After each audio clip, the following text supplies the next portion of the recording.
le pouvoir ne meurt pas en silence. Parfois, on le prend. Parfois, on le force à avouer.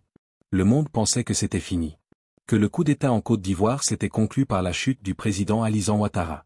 Mais ce qui s'est passé ensuite était bien plus dangereux qu'une simple prise de pouvoir militaire, c'était un règlement de compte. À 4h36 du matin, le deuxième jour du soulèvement, une image classifiée a fuité. Ouattara, vivant, était assis sous garde militaire. Calme, digne, mais indéniablement vaincu. Il n'était ni en exil, ni exécuté, mais détenu par sa propre armée. Cette photo a brisé le récit international. Ouattara n'avait pas réussi à s'échapper, contrairement à ce que prétendaient les médias occidentaux. Il était toujours en Côte d'Ivoire, et on lui demandait de faire l'impensable. L'homme arrivé au pouvoir grâce au soutien du FMI, soutenu par la France et salué par Washington, était désormais à la merci d'une jeune génération d'officiers nationalistes. À leur tête, un nom qui allait bientôt faire trembler toutes les ambassades d'Abidjan, le général Sékou Doumbia. Il n'était ni politicien, ni célébrité. C'était un soldat silencieux et discipliné, avec un seul objectif. Si Ouattara était arrivé au pouvoir avec l'Occident, il devait le quitter en le rejetant. Ce n'était pas une vengeance. C'était du symbolisme. Une déclaration à l'Afrique et au monde, l'ère des marionnettes et des marionnettistes était révolue. Pendant des décennies, l'Afrique a été contrainte de choisir entre le silence et la survie. Mais maintenant, un ancien président devait choisir entre l'héritage et la loyauté. Et le monde retenait son souffle. Chaque révolution a son général de l'ombre, jusqu'au jour où il entre dans la lumière. Avant le coup d'État, le général Sékou Doumbia était presque inconnu en dehors des cercles militaires. Pas d'apparition dans les médias, pas de fuite, pas de flamboyance. Juste un casier judiciaire vierge et des mouvements discrets dans les rangs. Mais au sein de l'armée ivoirienne, il était tout autre chose. Un symbole de dignité dans une institution courbée sous le poids de la politique. Né à Korogo, élevé durant les turbulences de la guerre civile, Doumbia avait vu comment la politique transformait les soldats en pions, et les généraux en garde du corps des présidents, plutôt qu'en protecteurs du peuple. Il a étudié la doctrine militaire au Mali, la stratégie au Soudan, et la réponse à l'insurrection au Burkina Faso non pas par le biais de programmes occidentaux, mais à travers des alliances avec des puissances de défense africaines souveraines. Il a refusé les invitations de formation venues de France. Il a rendu toutes les primes offertes pour réprimer les manifestations. Et il posait sans cesse la question que beaucoup redoutaient, à qui sert réellement l'armée ? En 2024, les hauts dirigeants le voyaient comme une menace. Mais les jeunes soldats, eux, le considéraient comme une boussole. Alors, lorsque l'ordre arriva de réprimer une nouvelle vague de manifestations à Abobo, Doumbia fit quelque chose d'inédit, il refusa. Cette nuit-là, des dizaines de soldats le rejoignirent. En 48 heures, il avait obtenu la loyauté de 3 bataillons majeurs et le contrôle des principales voies de transport à destination et en provenance d'Abidjan. Il ne publia aucun manifeste. Il ne demanda pas le pouvoir. Il marcha sur le palais, le prit sans effusion de sang, et ne fit qu'une seule demande, parlez. Et dites la vérité sur ceux que vous avez servis. Il ne s'agissait pas simplement de renverser un régime, mais de démanteler son récit. Doumbia ne voulait pas devenir le prochain dirigeant. Il voulait mettre fin à l'illusion selon laquelle les dirigeants africains étaient véritablement aux commandes. Vous ne pouvez pas briser la machine si vous ne nommez pas la main qui fait tourner ses engrenages. Dans les heures qui suivirent la capture de Ouattara, aucun coup de feu ne fut tiré. Aucun pillage. Aucun chaos. Et c'était intentionnel. Le général Doumbia voulait que le monde comprenne, il ne s'agissait pas d'un coup d'ambition, mais d'un coup de vérité.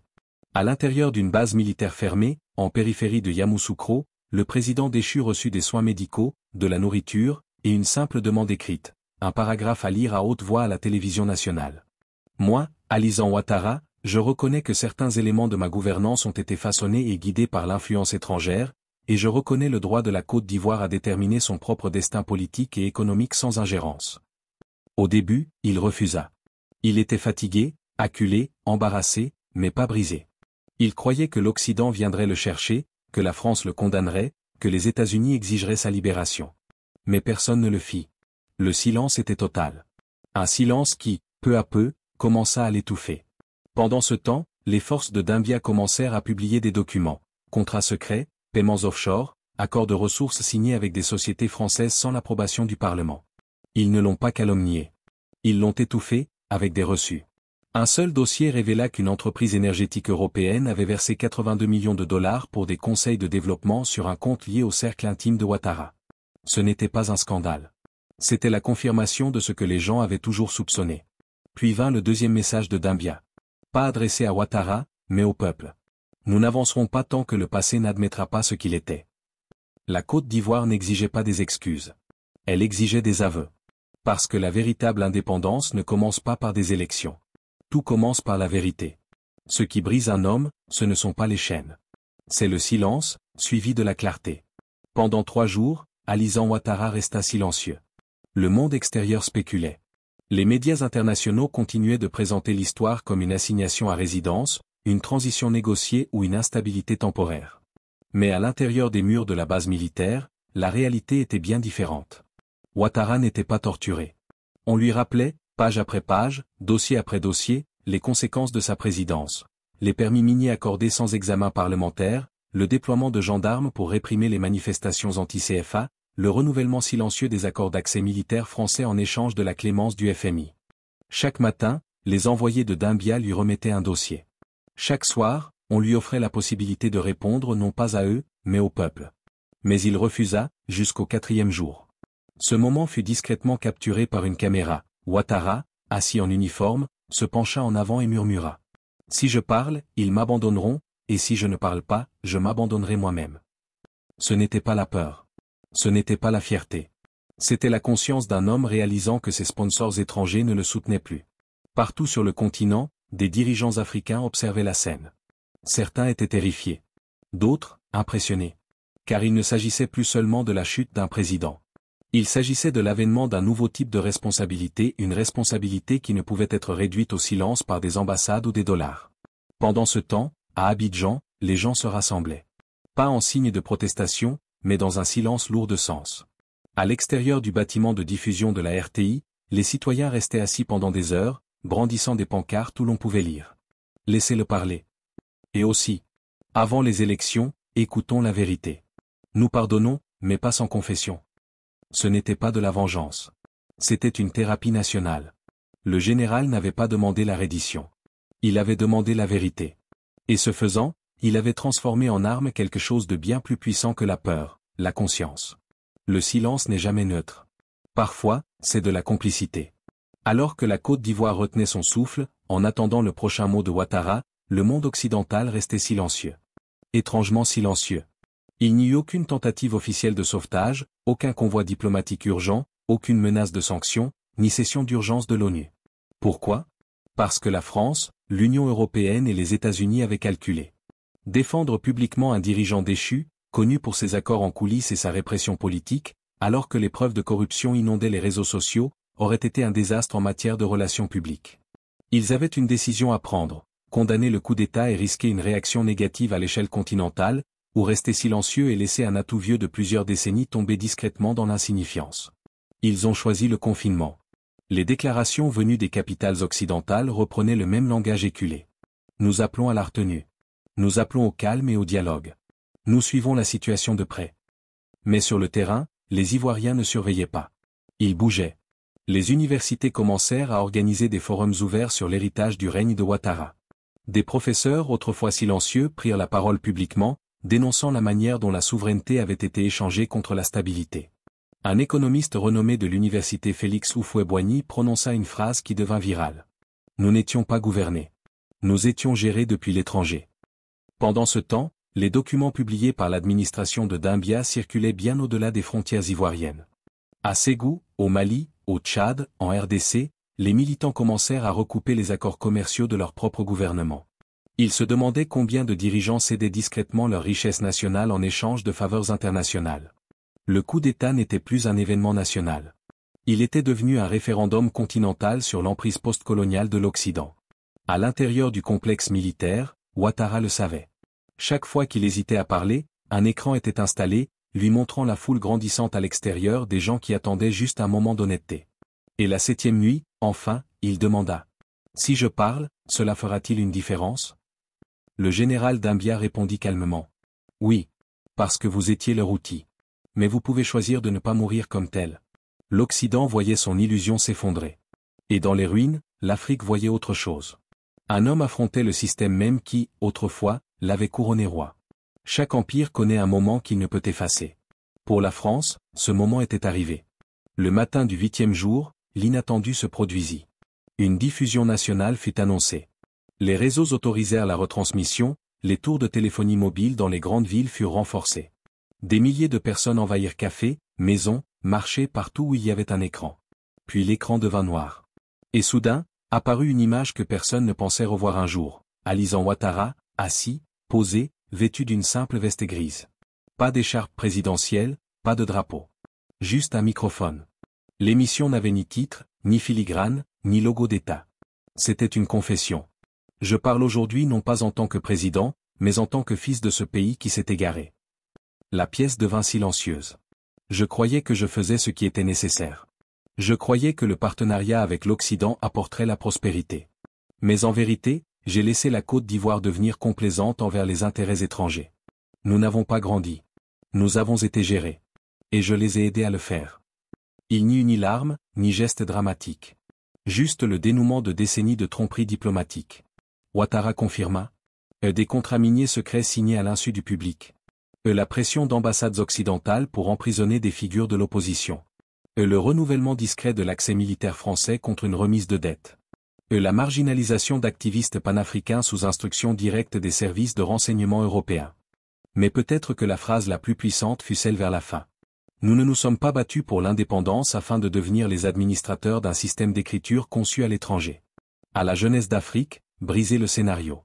À ma génération, nous avons échoué. Mais vous ne devez pas vous tromper vous-même. Et avec cela, l'écran redevint noir. Pas d'hymne. Pas de salut militaire. Juste le silence. Mais cette fois, c'était un silence de compréhension. Partout en Afrique de l'Ouest, les larmes coulèrent. Pas pour ce qui avait été volé, mais pour ce qui avait été volé au nom du développement et de la diplomatie. Au Burkina Faso, au Mali, au Niger, les soldats interrompirent leur entraînement pour observer. En France, l'Élysée convoqua dans l'urgence ses conseillers paniqués à l'idée que cette émission puisse être interprétée comme une mise en accusation complète de leur politique africaine. À Abidjan, le général Doumbia se tenait seul, observant depuis une pièce isolée. Il n'applaudit pas. Il ne parla pas. Il hocha simplement la tête. Il n'avait jamais demandé de représentation. Il avait demandé la vérité. Et il l'avait obtenue, du dernier homme dont on aurait pu penser qu'il la lui donnerait. Il n'avait jamais été question d'un seul homme. Il s'agissait de tous. Les aveux publics d'Alassane Ouattara résonnèrent bien au-delà de la Côte d'Ivoire. À Ségou, des étudiants se rassemblèrent devant le Parlement avec des pancartes. Si Ouattara a pu l'admettre, Macky peut aussi. Au Gabon, d'anciens contrats d'État furent divulgués par des fonctionnaires anonymes. Au Tchad, un colonel publia un seul mot en ligne. Respect. Et au cœur du continent, en République démocratique du Congo, un analyste panafricaniste déclara à la radio. Pour la première fois dans l'histoire post-indépendance, un ancien dirigeant d'un État africain francophone a admis que la souveraineté était une illusion. Et il l'a fait volontairement, devant la caméra. Ce n'était pas seulement historique. C'était dangereux pour ceux qui servent encore les mêmes intérêts. À l'Union africaine, un sommet prévu fut soudainement perturbé.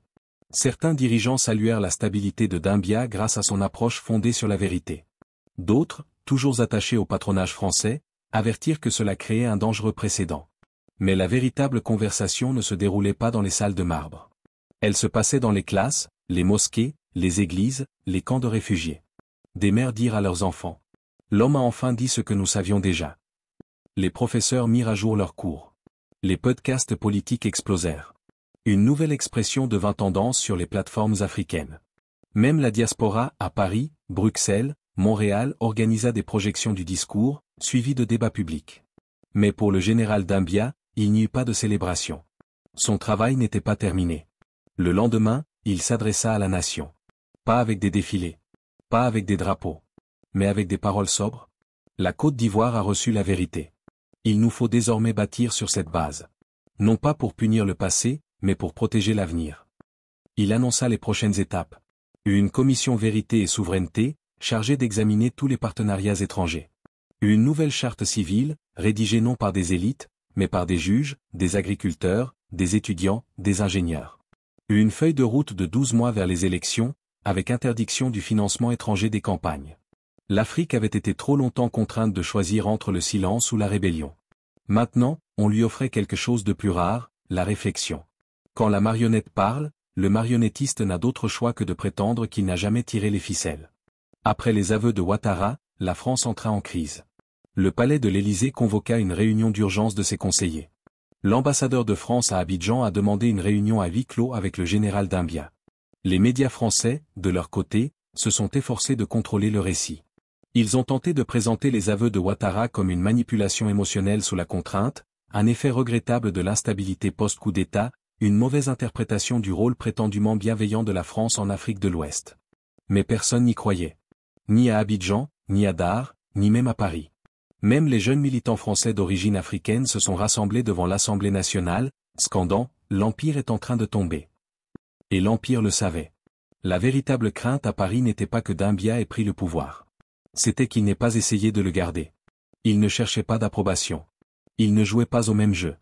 Il réécrivait les règles. Pendant ce temps, les États-Unis adoptaient leur posture favorite, l'indifférence calculée. Une brève déclaration du département d'État indiquait « Nous soutenons les transitions pacifiques et saluons le service du président Ouattara ». Mais l'essentiel n'était pas dit. Pas un mot sur le discours. Aucune condamnation du coup d'État. Aucune mention de Doumbia. Washington n'était pas confus. Washington était nerveux. Les dominos s'alignaient.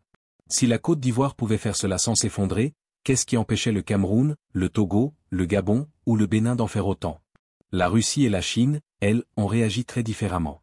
La Chine proposa rapidement des accords d'infrastructure. La Russie offrit des partenariats militaires et miniers. Mais Doumbia resta impassible. Sa réponse fut simple. Nous ne passons pas d'un maître à un autre. Nous prenons nos responsabilités. Pas d'alliance. Pas de dépendance. À la place, le Conseil annonça un modèle de partenariat continental, un cadre diplomatique open source, invitant les nations africaines à commercer, à se sécuriser, et à construire ensemble sur la base du respect, non du contrôle. Pendant des décennies, les puissances étrangères ont craint l'instabilité en Afrique. Mais ce qu'elles craignaient encore plus, c'était la clarté. Et la Côte d'Ivoire venait de tout mettre en lumière, sans équivoque. La libération ne survient pas seulement quand les chaînes sont brisées, mais quand les mains qui les tenaient ne seront plus jamais dignes de confiance. 3 semaines après les aveux télévisés de Ouattara, la Côte d'Ivoire a fait l'impensable, elle a ouvert son avenir au peuple. Le Conseil du général Doumbia a lancé une assemblée constitutionnelle populaire, un processus national visant à réécrire le document fondateur du pays. Mais ce n'était pas un comité d'experts centralisé. Les agriculteurs de l'université de Koro, les étudiants du marché de Bouaké, les femmes d'Abidjan, les pêcheurs de Cassandra, les anciens, les enseignants, les ingénieurs, et même les membres rapatriés de la diaspora, tous ont eu leur mot à dire. Les débats furent diffusés en direct, transcrits, discutés dans les parcs publics, les radios communautaires, et les cafés. Et au centre de tout cela, une question primordiale. Comment garantir la souveraineté, non seulement en nom, mais en pratique? Les propositions ont afflué. Elles interdirent toute base militaire étrangère sans référendum. Elles interdirent le financement des campagnes électorales par des entités étrangères. Elles introduirent dans les écoles une éducation civique sur le néocolonialisme et la souveraineté économique. Elles créaient un indice de souveraineté nationale, mis à jour trimestriellement, mesurant dans quelle mesure des secteurs clés, santé, énergie, sécurité, alimentation, sont réellement contrôlés par les Ivoiriens. Il ne s'agissait pas d'isolement, mais de libération avec responsabilité. Une femme de 24 ans s'est présentée au micro et a résumé cette vision. Nous ne voulons pas couper les ponts. Nous voulons simplement être celles qui décident de la direction à prendre. La nouvelle constitution proposa également un changement radical de gouvernance. Un conseil exécutif tournant de 5 membres, élus au scrutin proportionnel régional, remplaçant le modèle présidentiel classique. Aucun dirigeant ne pouvait exercer plus d'un mandat de 4 ans. Les pouvoirs d'urgence n'étaient plus liés à des individus, mais à des assemblées citoyennes.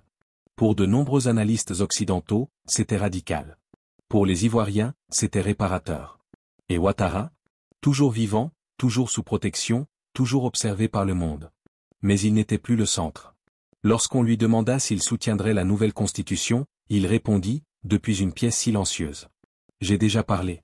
Qu'il parle maintenant plus fort que je ne l'ai jamais fait. On a longtemps dit à l'Afrique que son seul choix était entre la tyrannie et une démocratie importée. Mais la Côte d'Ivoire venait de proposer une troisième voie, celle de la propriété. Les chaînes étaient tombées. Le scénario était brisé. Et désormais, l'histoire était la leur. 6 mois après le coup d'État, la Côte d'Ivoire tint ses premières élections véritablement souveraines. Aucun consultant étranger. Aucun observateur européen. Seulement une coalition de groupes civiques africains, de spécialistes de la Constitution, et d'observateurs issus de la diaspora. La participation fut élevée. Les tensions, faibles. Aucun défilé militaire. Aucun garde armé dans les bureaux de vote. Juste des familles en file. Certaines en silence. D'autres en prière. La plupart, pleines d'espoir. La coalition gagnante? Une alliance dirigée par des civils, fondée sur les principes de la constitution du peuple. Leur programme n'était pas politique. Il était structurel. Reprendre le contrôle des industries stratégiques, investir dans l'autosuffisance alimentaire, annuler ou renégocier tous les contrats signés sous pression étrangère, enseigner la souveraineté comme une valeur nationale et non comme un slogan politique. Et qu'en est-il du général Doumbia? Il a refusé de se présenter. Il a démissionné de son poste de chef d'État par intérim. Il s'est retiré discrètement dans une maison modeste au nord de Côte d'Ivoire. Ses derniers mots à la presse furent: « Je n'étais pas la révolution. J'étais juste l'homme qui refusait de faire semblant. » Alassane Ouattara, désormais simple citoyen, est resté dans le pays. Il n'a pas fui. Il n'a pas tenté de reconstruire une base politique. Et lorsque le nouveau gouvernement l'a sollicité pour témoigner devant la commission de la souveraineté, il a accepté non pas en tant qu'accusé, mais en tant qu'ancien dirigeant ayant choisi de quitter l'histoire avec honnêteté plutôt que de s'en cacher. Le monde continuait d'observer, mais avec un regard nouveau. Ce que beaucoup croyaient être un coup d'État africain de plus s'était transformé en autre chose, une réinitialisation sans effusion de sang, des aveux devenus constitution, un ancien président devenu exemple, et une armée qui a rendu le pouvoir au lieu de s'en emparer. Partout en Afrique, quelque chose avait changé. L'idée que la souveraineté ne pouvait venir que par la force ou par l'imagination avait été remplacée par quelque chose de plus tangible, le courage, la clarté et le choix collectif. En Côte d'Ivoire, un général avait simplement demandé à un dirigeant déchu de dire la vérité.